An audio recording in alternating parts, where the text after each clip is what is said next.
Hello and welcome to this English class. It is about a quick revision of the poem number 2 of class 10th. It is Fire and Ice. What is this poem all about? So this poem is written by Robert Frost, an American poet. Robert Frost uses very simple and very common examples of life, and he gives very insightful and philosophical ideas. Insightful means which has great knowledge. Insightful and philosophical, we can say deep.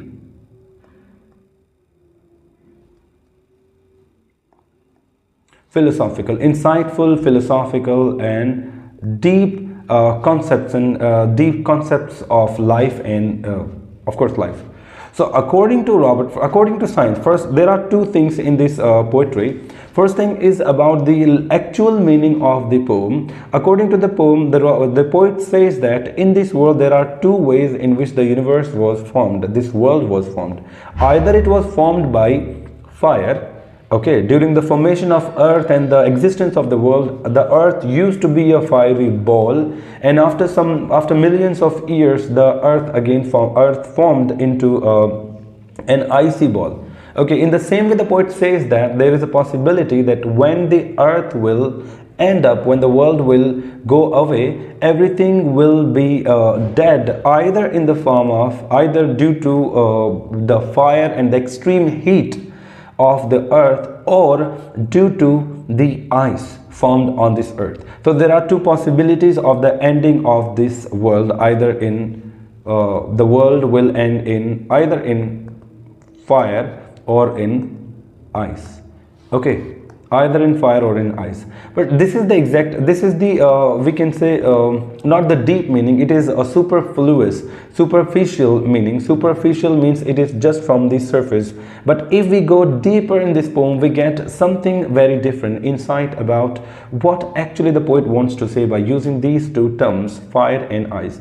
If I talk about figure of speech, fire and ice, these two different words are used by joined by a conjunction, and fire and ice. So here is the figure of speech. We can say it is antithesis. It is just in the name of the poem, antithesis, fire and ice, because these two concepts have different idea. When two opposite ideas are combined together or come together, these are called antithesis. So according to the poet, there are two possibilities of ending of this world. Either the world will end in fire or in ice.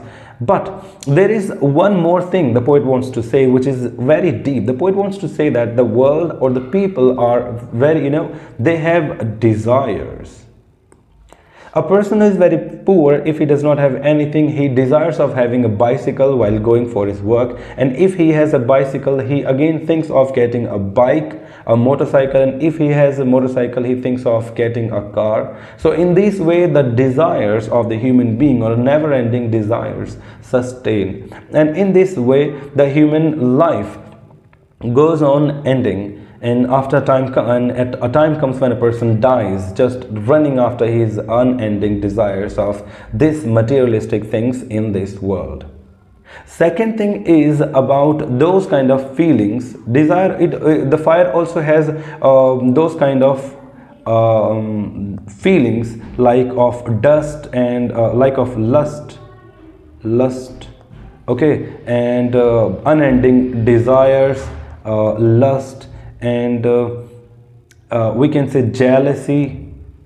These are the words which are of kind of hot feelings. Lust, desire, jealousy. The people are just jealous of one another, and that's the reason. That is the reason, or the thing in this the world will end. The people will end. Or according to this deep meaning, it is not the end of the world. It is the end of the humanity on this earth.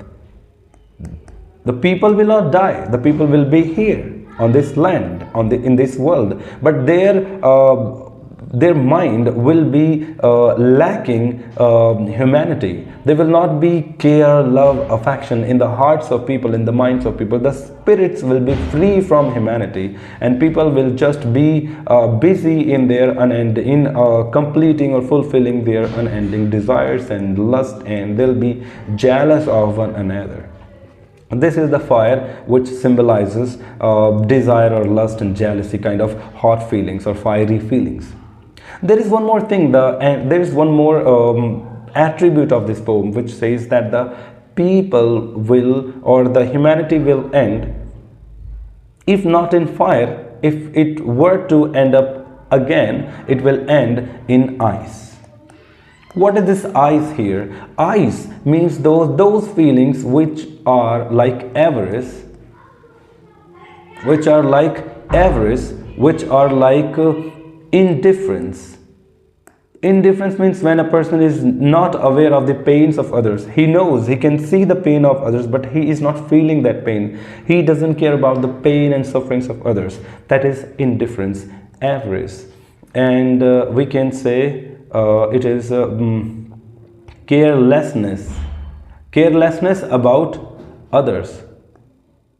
Carelessness about the pains of others. So the people will be jealous from one side just because of they have fiery kind of feelings, and if they have those icy kind of feelings, they will be indifferent to the pains and sufferings of others. They will not care about those feelings of others. If one is dying, let others die. And these are the examples we can see in reality today. The war in Russia and Ukraine, we can see that the people are dying, thousands of people are dying, and they're not thinking about the humanity. They could have saved the world, but they did not. Again, the war between Israel and Hamas, and there is also one thing we are seeing, that the people are dying one after the other. Those political leaders, they are making the people fight and taking arms against each other, but they do not want the fight and these things to stop. So this is all about in this poem. This is what we can see according to this poem in this chapter, Fire and Ice, written by Robert Frost. Okay, so it was just a quick revision. If I talk about message and theme of this, message of this poem is that the world will end either in fire or in ice. The fire is the unending desire and avarice, unending desire and lust and jealousy kind of feelings. In this, the humanity will end up. Or if it did not end by this feeling, so probably it will end in ice kind of thing, that those cold feelings of avarice and indifference and carelessness. Okay, and this is the theme of the chapter, that this world will end in two things. The fire has the ability to create, kill the world, to kill the humanity, and if not by fire, the world will end by ice. Fire or ice. Fire and Ice, written by Robert Frost. Thank you very much for watching.